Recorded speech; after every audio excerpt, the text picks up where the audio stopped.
message from the dark side of the moon. A boys' choir that's saving lives. A courageous couple who braved the ravages of war to give an orphan a home. Over the years, life has always celebrated the human spirit. It has brought us stories of triumph, laughter, and wonder. Tonight, we'll celebrate some special stories. Stories from the holidays that inspire and bring joy to us all. To many of us, the spirit of the holidays is about giving, and there is no greater gift than hope. For years, the amazing Boys' Choir of Harlem has offered hope to thousands of boys. Their angelic voices have touched millions of people all over the world. But there are stories behind these voices, stories of heartache and courage. These brave young men's love of music has lifted them from the mean streets of the inner city into the hearts of us all.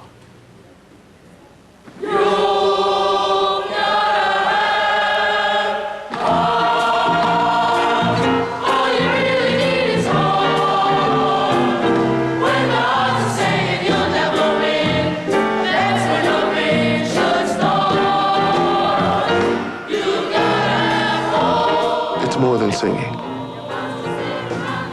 It's saving lives.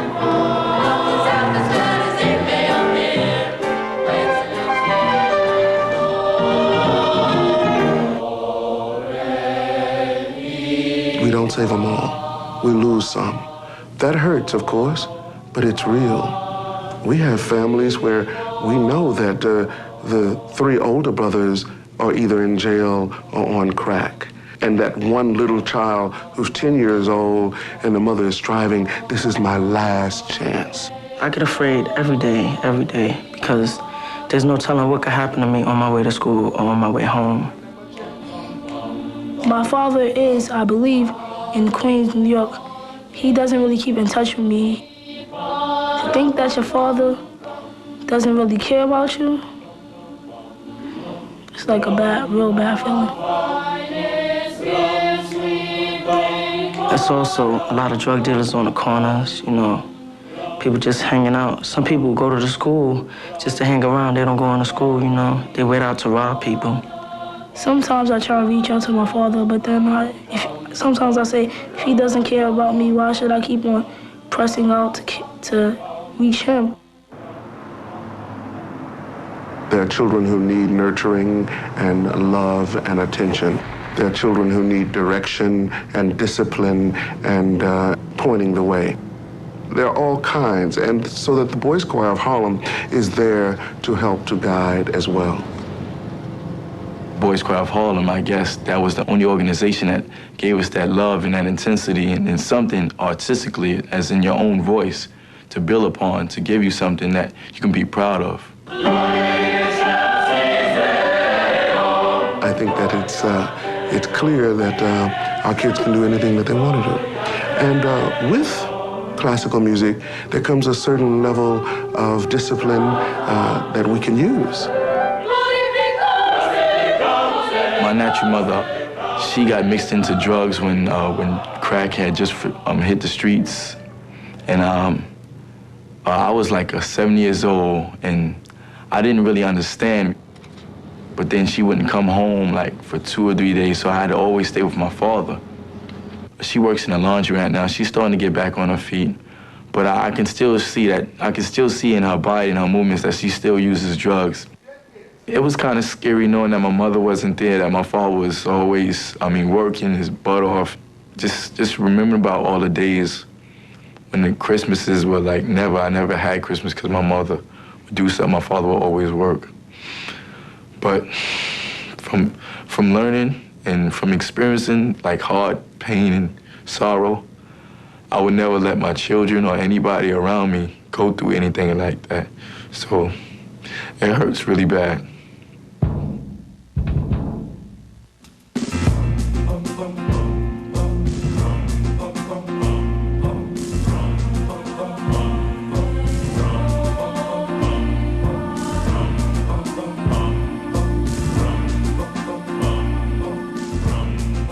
Role models like my father, Dr. Turnbull, he grabbed me, he put me in his arms, and he said, "I'm gonna carry you all the way through.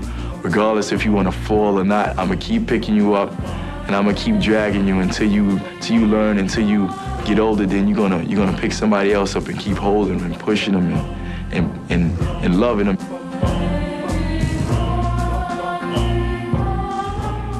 The choir has helped me dream. Yes, it has. College, most definitely. As far as careers, I would like to continue in music, you know, to come back and give back to the choir what they've given to me. Always remember that I shook the president's hand, that I've been in Europe. I'm always remember those things. Hopefully I'm going to Brown University or MIT on a 4-year scholarship.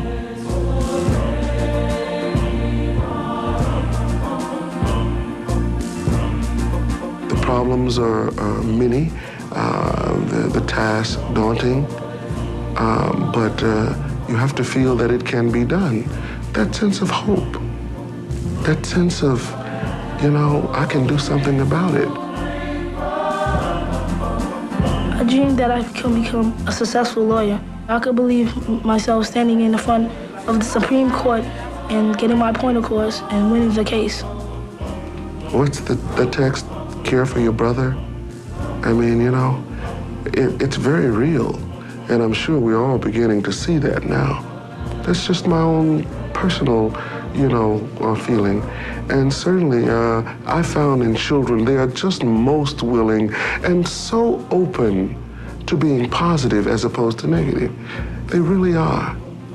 And I'm not saying don't be realistic, but positiveness goes a long way.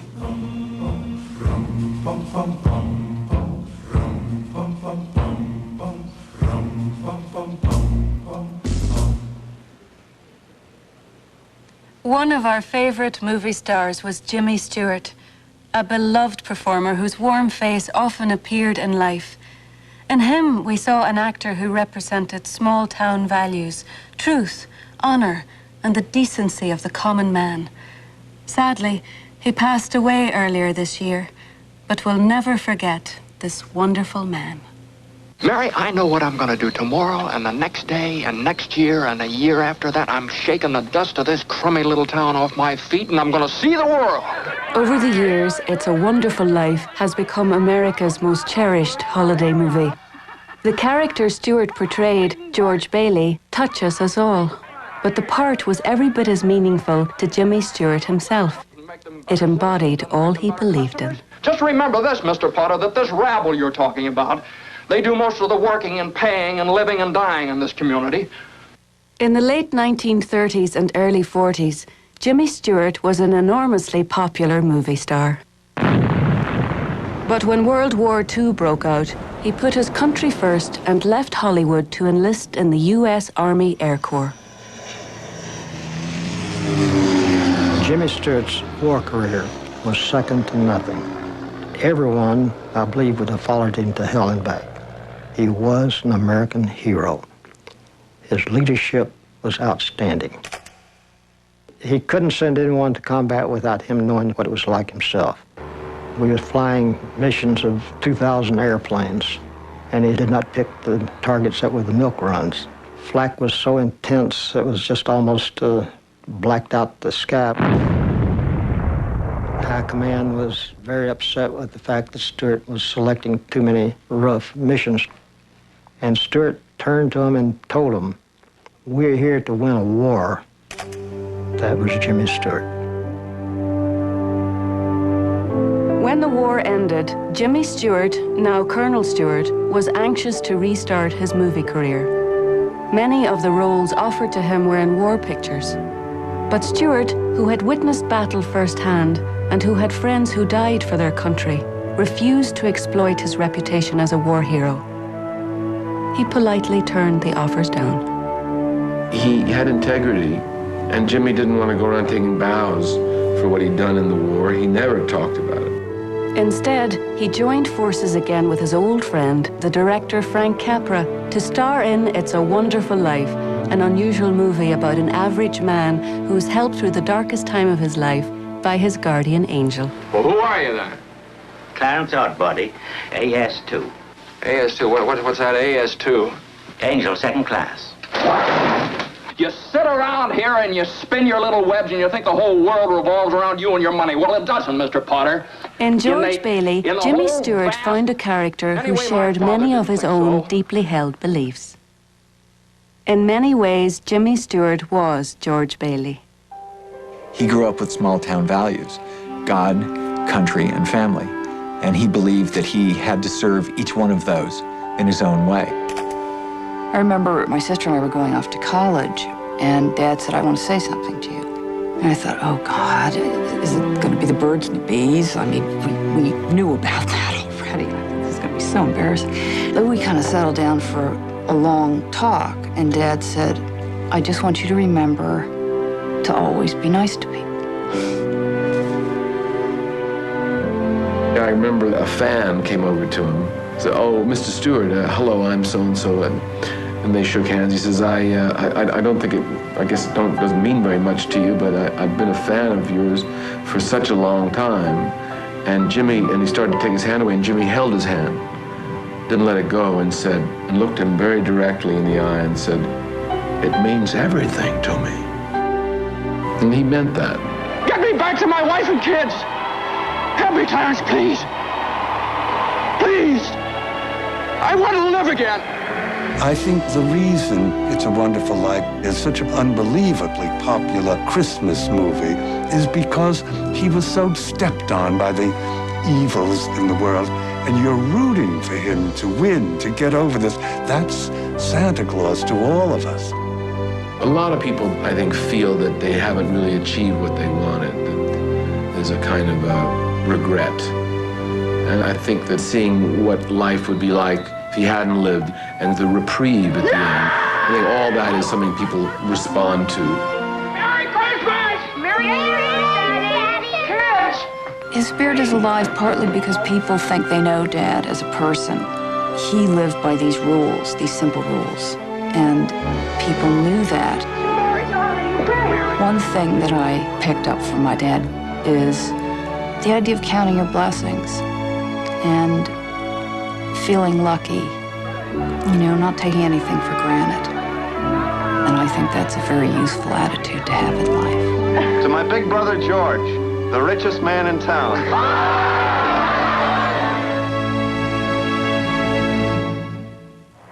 Welcome from the moon, Houston. Coming up, Christmas greetings from the dark side of the moon, the country's greatest boss, and America's favorite funny man. We're in beautiful Thailand, ladies and gentlemen, where in October you get the monsoons, and in December you get me.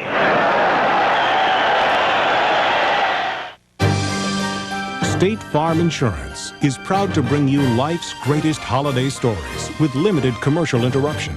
We hope you and your family will enjoy this very special holiday program. America honors 5 top-performing artists, including Charlton Heston, Lauren Bacall, and Bob Dylan, when Walter Cronkite hosts the Kennedy Center Honors CBS Friday.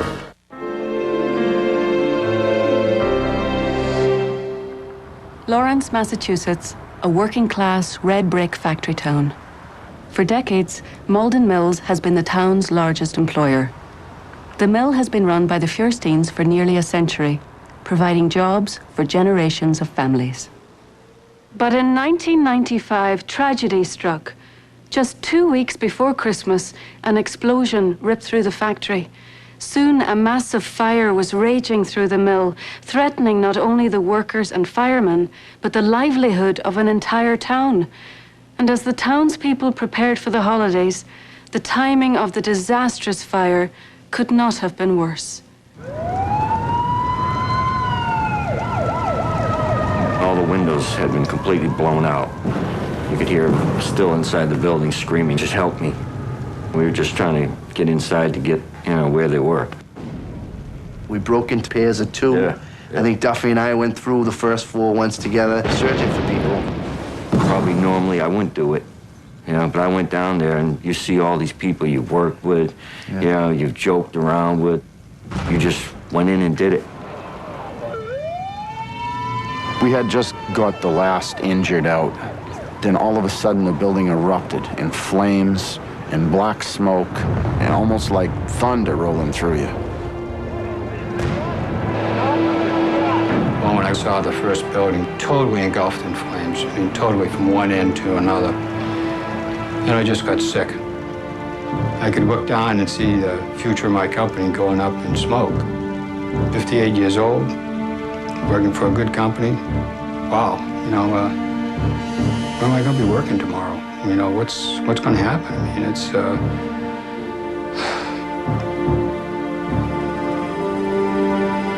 didn't sleep much that night. Got up early and got in my car and drove to the mill. Saw some other people, talked to each other, tried to console each other. We all had the same thought in mind. This is it. This is probably the last time we'll ever see each other. Nearly all of the other factories in the area had long since left, relocating south or overseas where labor was cheaper. Malden Mills had always stuck it out, but now the heart of the plant lay in ruins. Most of the workers and townspeople assumed that Aaron Feuerstein, the mill owner, would now retire and shut the factory down. Now here's a man, his company just went up in smoke, 70 years old. I don't know what he's going to get for insurance claim, but I'm sure it's going to be a substantial one. We all figured that he's going to come in and say, I can take that money, walk away, and nobody would fault me. You know, it was 3,500 people that worked in the mill at that time. 3,500 people are going to be out in the street. Most of the people have been there for 30, 40 years. A lot of people with their whole families work at Malden Mills. My oldest son asked me, Dad, what's going on? I didn't know what to tell him. They said, are you still going to be able to work? And I said, I don't know. Somebody finally said, well, we're going to have a meeting, and Mr. Feuerstein's coming. So we all said, well, this is it. The day after the fire, with the plant still smoldering, over 1,000 anxious workers gathered to hear what their boss would say. As I walked into the room, I told myself I must be very direct, right to the point, and talk straight from the heart.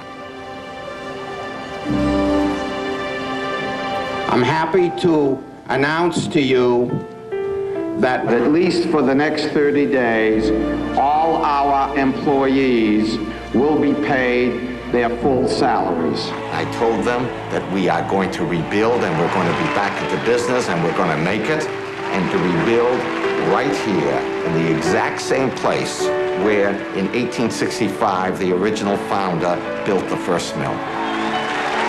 We all kind of looked at each other and said, what did he just say? Did he say we're going to rebuild? We were so elated. People started crying, and people started yelling and screaming. It was just awesome. He did it from his heart. It wasn't from his head. It was from his heart. We were excited. We got our future back. And that day, we went back to work, and we started the rebuilding process.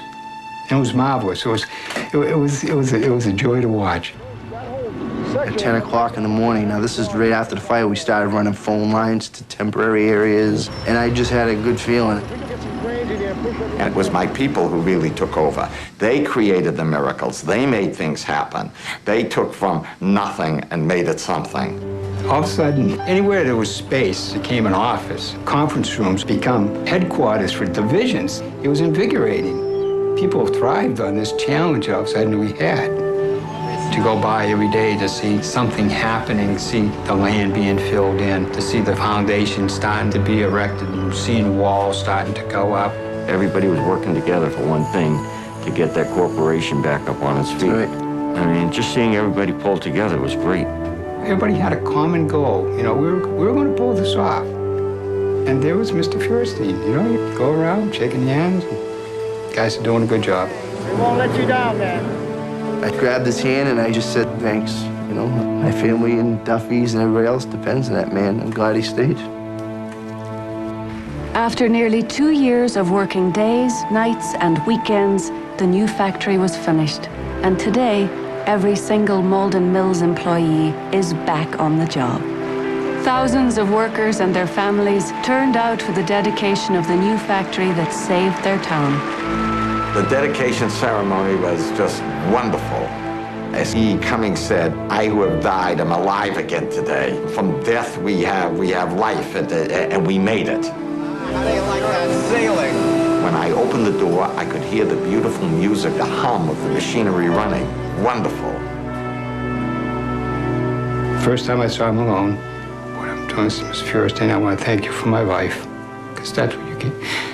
That's what you gave me back. You gave me back my life. It's a world where a lot of times we only think of ourselves. When he did what he did, he set an example. He treated us like his family. Well, this will probably affect lives long after he's gone, just the fact that he stayed here. What makes a company work? Not the walls and not the furniture, it's the people.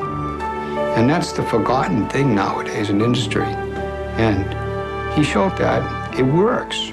You give to the people are going to give you back. The holidays are a time to share with those we love. The dinner table is crowded, friends drop by, family members come home. But sometimes, events keep people apart during the holidays. In this story, we look at the longest journey man has ever taken. The year was 1968, the height of the space race. Only the Russians were ahead, and NASA was determined that America beat them to the moon. The goal was truly daunting. The target was 250,000 miles away. And if that dream were ever to become a reality, it rested on the shoulders of the astronauts of Apollo 8.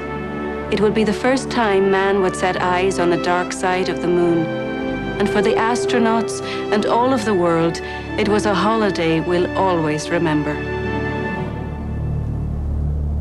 It was extremely daring to send man around the moon in 1968 because we'd never left the Earth before with any of our spacecraft, nor had man ever done that. We had never gotten in orbit around the moon. There were an awful lot of unknowns to us at the time. That was the mission, to get to the moon and back in the decade of the 60s, and implied in that was get there before the Russians did. It was a mission filled with risk. The moon lay 240,000 miles away, about 300 times farther than any man had ever traveled.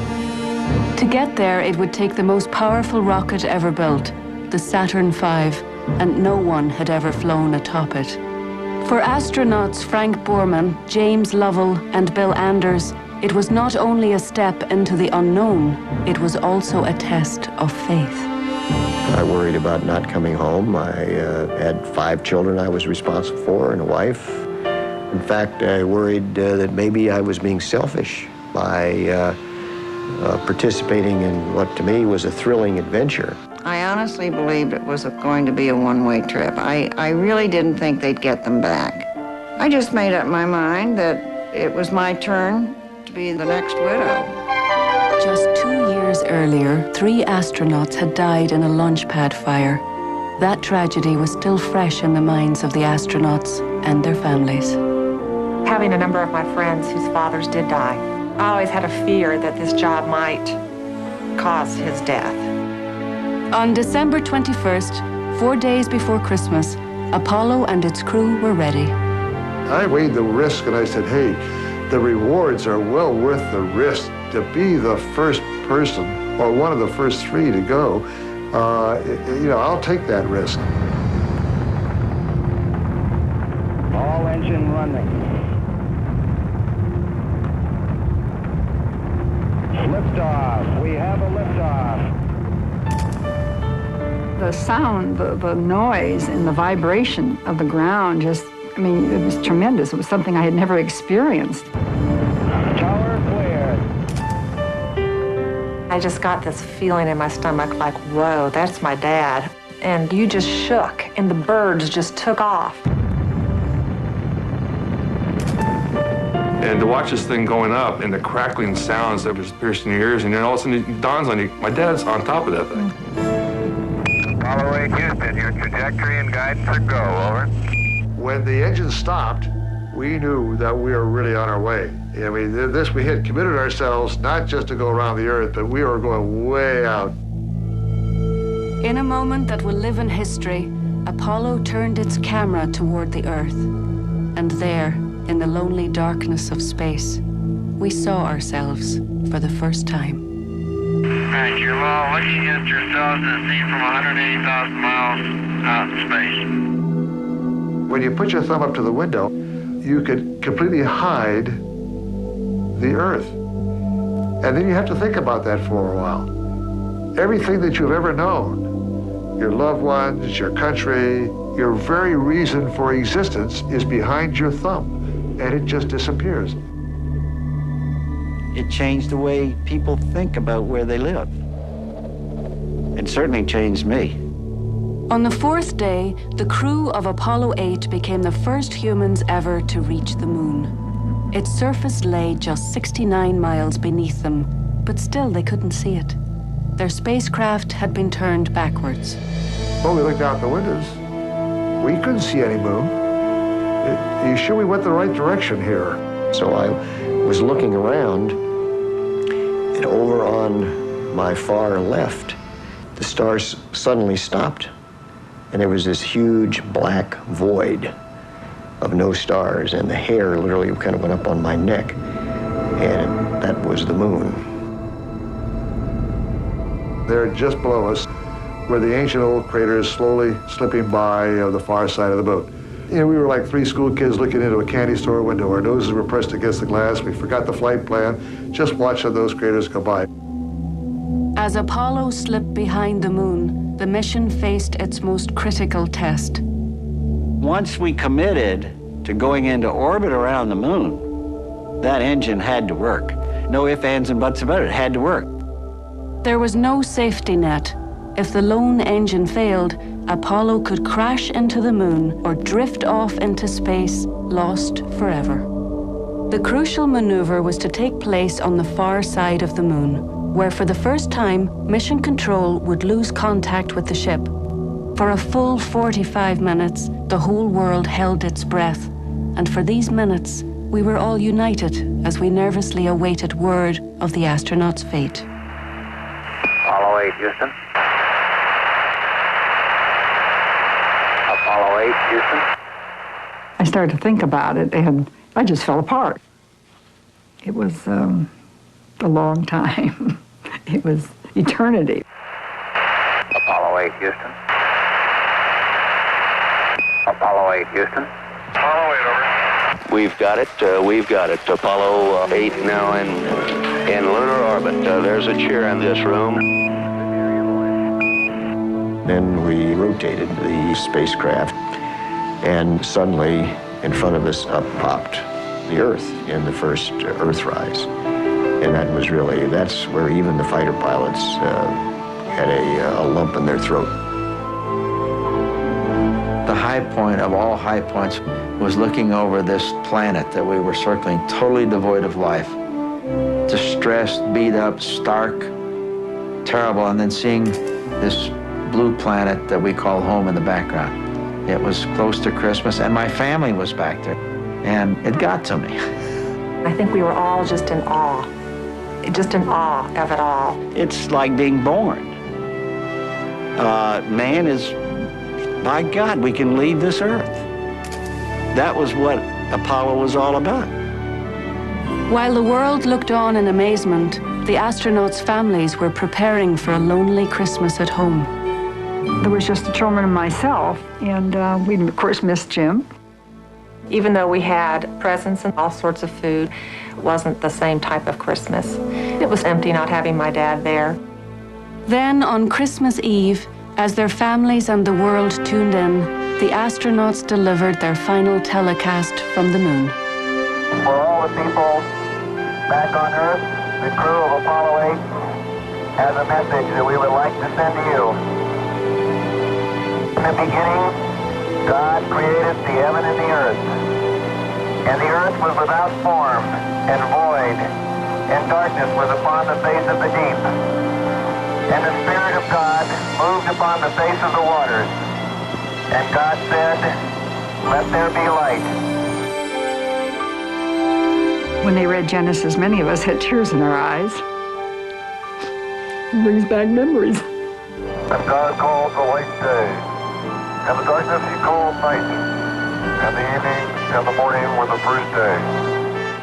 It's very difficult to look at the Earth from the moon and see this isolated, beautiful planet and not feel that we are all one world, that we're all interconnected, and that we all have an obligation to one another.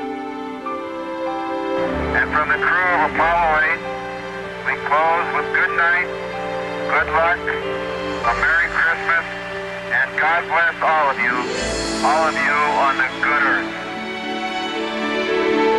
Coming up, a 5-year-old Montana boy has his holiday ruined, and a small town rallies to make it up to him. Rescuing an orphan from the turmoil of a battle-torn Romania, and Bob Hope. This little light of mine. Born black and a woman at a time when it paid to be neither. She became the first black woman to serve in the Texas Senate, then the first from the South elected to Congress. My faith in the Constitution is whole, it is complete, it is total. With her grit and determination, Barbara Jordan inspired a nation. I have finally been included in We the People. State Farm salutes life heroes because State Farm understands life. We're only there for one purpose, and that's to help the kids. Dr. Bill and Kathy McGee, founders of Operation Smile, bring teams of surgeons to emerging nations to help children with disfiguring birth defects. In 15 years, they've helped over 40,000. When you look at a child with a gaping hole in their face, they can't eat, they certainly can't speak. With a 45-minute operation, you bring them back into a real life. That's what it's all about. State Farm salutes life heroes because State Farm understands life. Life's greatest holiday stories will continue. Life's Greatest Holiday Stories is brought to you exclusively by State Farm Insurance, because State Farm understands life.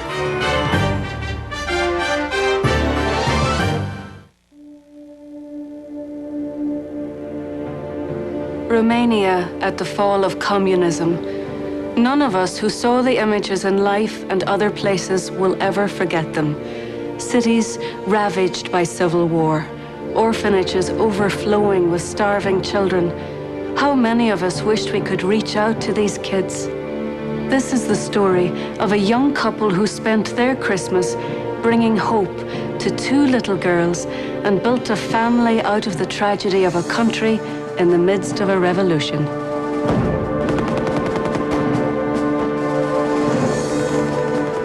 Nothing the Williams had seen or read about the Romanian Revolution had prepared them for the chaos they found in the streets when they got there that Christmas Eve. Even though people said it probably wouldn't be the safest time, we decided that we would chance it and go ahead and do it. And it was like, okay, here we go. This is what's going to be. This is going to be it. Got off the airplane to an entirely different world. Soldiers on the with tarmac. Machine guns and barbed wire around everything, guard dogs. And you looked out the window going, oh, gee, you know, this is real. People lived with hardships that we could never imagine. There was a shortage of everything. Food, heat. The stores are closed. If you found a store, the shelves were stripped pretty much bare. It was a tough situation. We went over to the orphanage, and it's very stark, very barren. Windows with no curtains on them. There's no lights on at all. There's no light bulbs in the sockets. And you go in there, and the babies would just be laying in their cribs. And it'd be one crib next to another. First thing that hit me was the smell. It just reeked because they changed the babies once in the morning at that time and once at night. That was it. And there were only 2 women for, I would say, around 34 children. We came with diapers, those wonderful man-made things. You'd use them once and throw them away. They didn't have diapers. I mean, they were basically rags, and you just can't imagine, trying to, survive is what it was. We would go in there and we'd hold the babies, and, sometimes I would have 3 babies on my lap. I would just be holding them like this and just jiggling them, things like that. And, these kids were just starved for affection. There was one little guy, Florine. He'd cry and cry and cry, and you pick him up, and he just clench his little fists because nobody had ever touched him. And he wanted to be held so bad, but the human touch just frightened them so much. And these parents didn't put their kids in the orphanage because they didn't love them. They put them there because they did love them. They didn't have the means to feed themselves. So they put them in the orphanage because they thought, well, at least they're going to get fed. At least, you know, they'll have a warm place to sleep. The Williams went to Romania without knowing which child they would be able to adopt. They spent their days and nights at the orphanage, staying with the children throughout the Christmas holidays. Finally, all the paperwork was cleared, and the Williams were about to meet the daughter they'd prayed for. And we got to hold her for the first time, and she was so tiny. She just had turned 8 months. She was about the size of a newborn. She only weighed about 11 pounds. She couldn't lift up her head, had absolutely no muscle control at all. Bless her heart, I mean, normal children will sit up and they get held and they get propped up. Well, she never had that. When Rebecca's birth parents came to sign the adoption papers, the Williams met them face to face. The first time the mother saw Rebecca ever was the day that they came over to the orphanage. And she was saying her goodbyes and playing with her, and I was saying my hellos, and we were passing this child back and forth between the two of us. There was a lot of emotion. They were giving up so much, you know, a life, a child, and we by no means took it for granted. We really accepted their sacrifice and the responsibilities that went with it. Girls are home. Here she comes. The pediatrician told she didn't feel she was going to survive the first week that we had her home because she was that tiny. And we just had her on formula and giving her vegetables and things like that. And it just was some stimulation and nurturing and love. That's all she needed. And it was just amazing, you know, the turnaround in that child. Okay, she can move.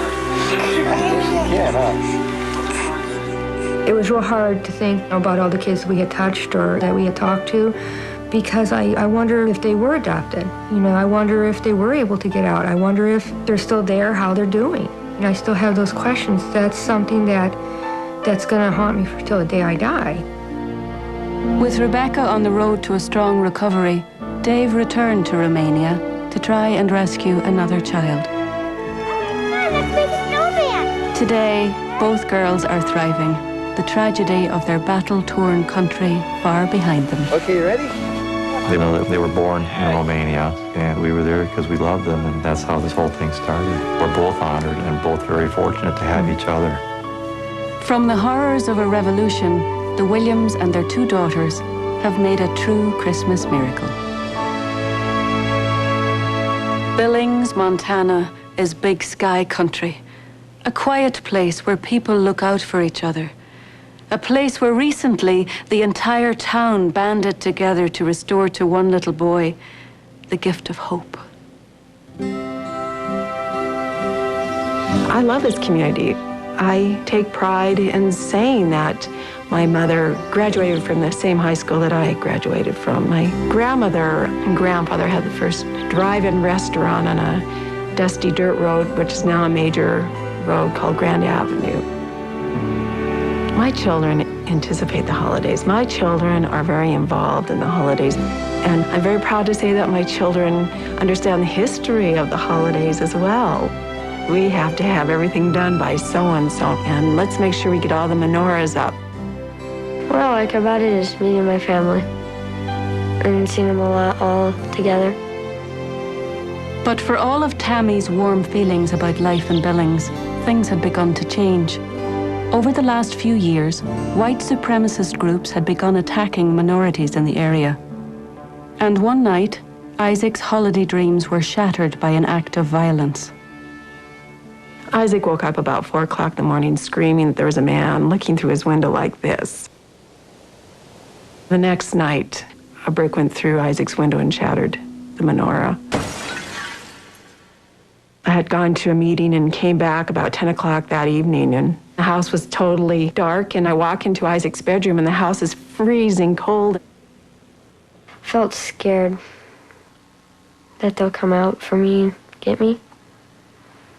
For me to sit down and tell him, Isaac, because we are Jewish, we are going to be a recipient of some bad stuff, just shattered his innocent world.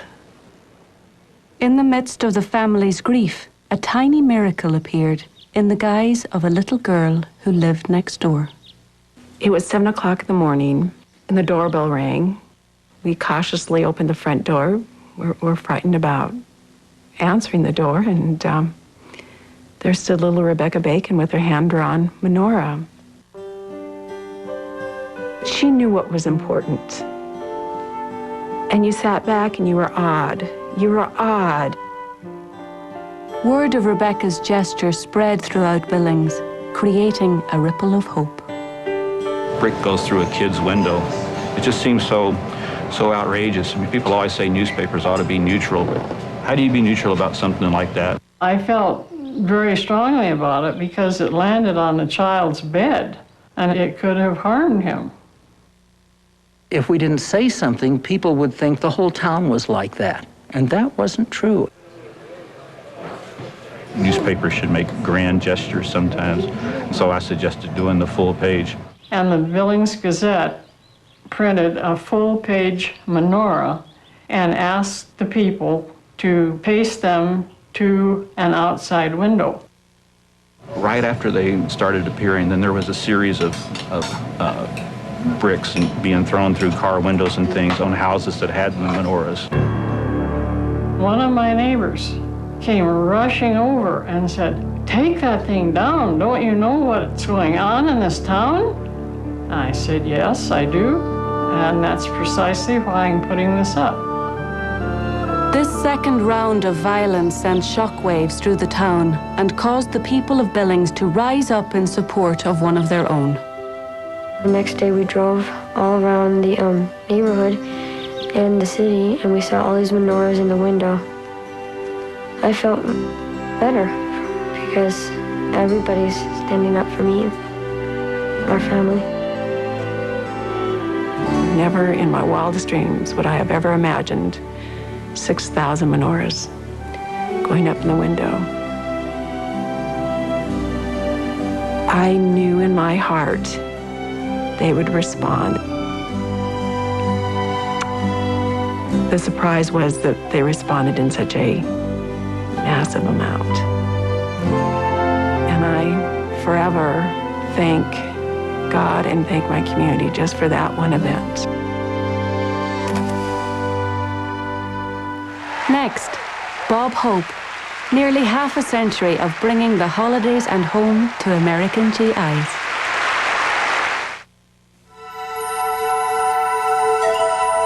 Theirs is a world of laughter, fun, and friendship,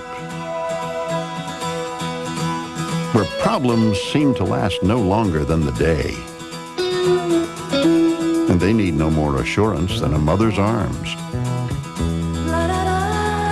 or a blue sky on a summer's afternoon. And the reason they don't worry about tomorrow is because we, as parents, do. But with life insurance from State Farm, you can help give them the kind of financial security that ensures that tomorrow comes no sooner than it has to, so that they'll be as ready for the future as the future is for them. State Farm understands life.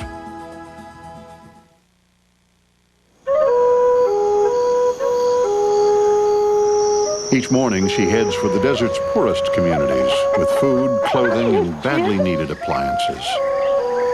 Despite her own battles with cancer and palsy, Florence Denome, the angel of the desert, has dedicated her life to showing us the wealth to be gained through giving. State Farm salutes life heroes because State Farm understands life.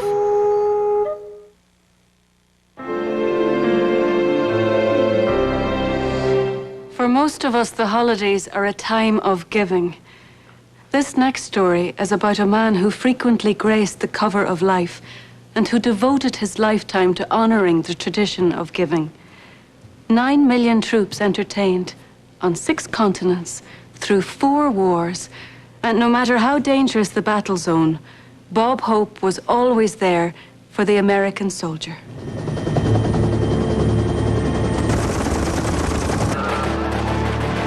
One week you're out in the middle of a jungle and you're wondering if this is the one where you buy it. And then all of a sudden, out of nowhere, in the middle of a very bad time, here comes Bob Hope in a show and you're transported to America. All right, let's hear it for him. Bob Hope. Here we are at Nakhon Phanom. I had an idea we were going to a strange base when the pilot threw away the map and took out a Ouija board.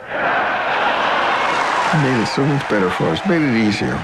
And that's what we needed, somebody to make things easier.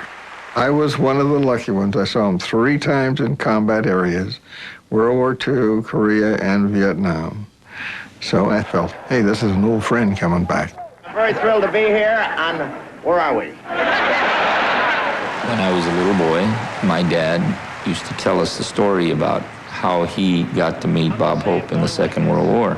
And my father would just be rolling. I mean, just literally rolling. I would always wonder what's so special about this person. I just want to say we're in beautiful Thailand, ladies and gentlemen, where in October you get the monsoons, and in December you get me. It wasn't until I saw Bob Hope in Vietnam, and my son saw Bob Hope in Saudi Arabia, that I realized why he was above the rest. For him to be able to have bridged those gaps through 3 different generations, in the words of my own grandson, that's awesome. And I miss Saigon. It's such a friendly city. I'll never forget the time a total stranger walked up to me and handed me a grenade. Are those ours? They had shelters for us backstage. They would say, in case of a raid, you go this way or go that way. And then there were times when there was firing. You know, this isn't such a bad part. What the hell is all that firing over there? General, will you call off this stuff, this war, while we're on, please? To see the Bob Hope show, for that few moments that you had with him, it erased all of the back. All of that went away. It was like it didn't exist, because the only thing that existed was the idea that you got to see this show. No, I go way back. I go way back with the Marines. Wake Island, Guadalcanal, Iwo Jima. I saw all those pictures. That timing that he's got, where you can get 40,000 people convulsed in one big laughter that goes on and on. There's some guys that never made it up there. I don't think they're on our side, are they? They just laugh so hard that they're taken to another place. Just before we got on the plane, his wife brought this over to us, and here's a picture of twins, his twins that he's never seen, right here. And I just want you to take a peek at these little kids as the first time he's ever seen them. This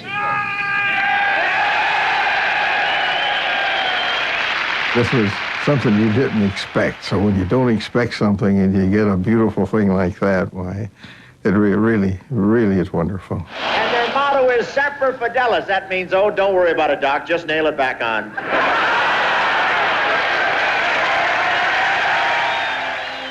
The hospitals were heartbreaking, and it was killing me. But he could do it.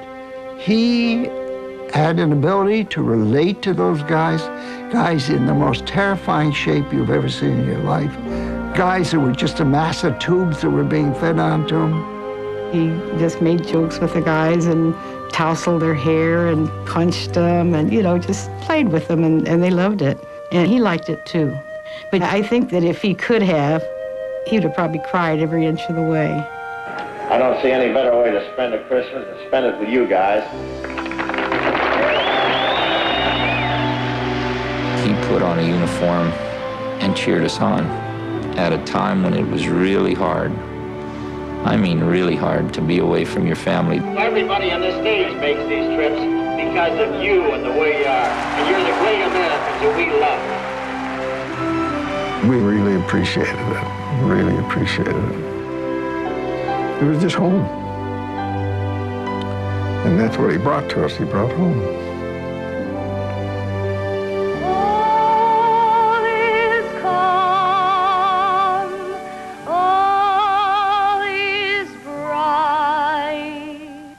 Without Bob Hope in the war zone at Christmas, I don't think it would have been very much of a Christmas. This man gave so much of himself to other people just to make them happy. Just to make them happy.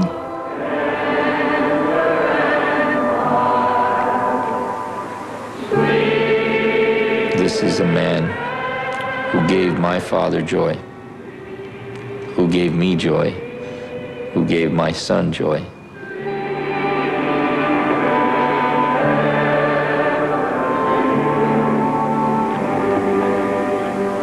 Merry Christmas and God bless you.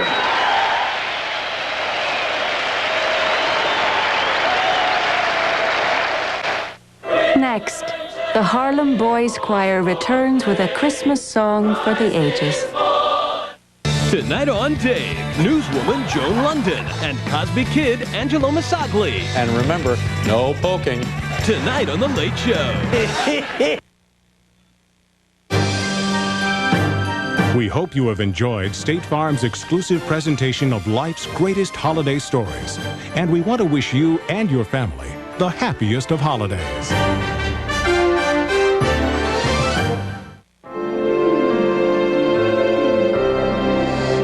For years, Life magazine has been our national family album, bringing us stories that move and inspire us.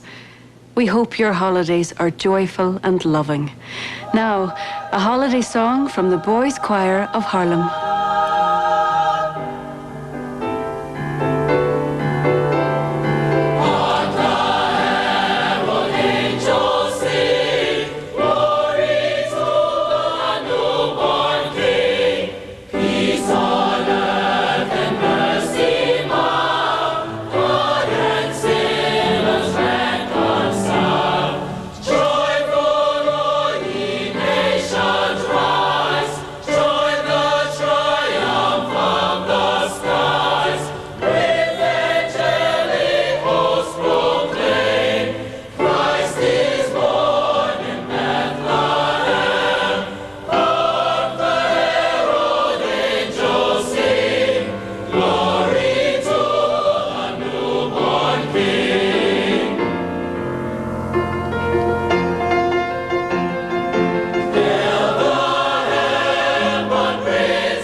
It's the perfect world of America's Queen of Style. Crime, poverty, in a world that smells of freshly baked bread. I don't think so.